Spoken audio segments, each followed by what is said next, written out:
is wrong with the poor people? Have you seen where poor man sneezed? Poor man.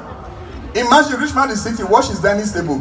You see jollof rice, you see washe, you see goat meat, you see bush fish, you see everything there, even fish juice, you see it there.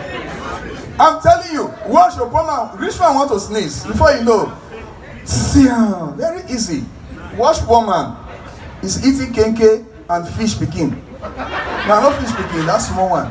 Kenke and fish pikin. Poor man want to sneeze. Oh,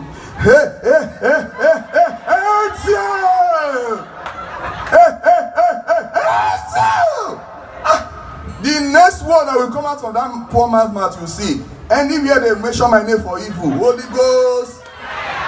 Poor people foolish church. Where the pastor get what to do. He need to see go back to mountain. I'm telling you.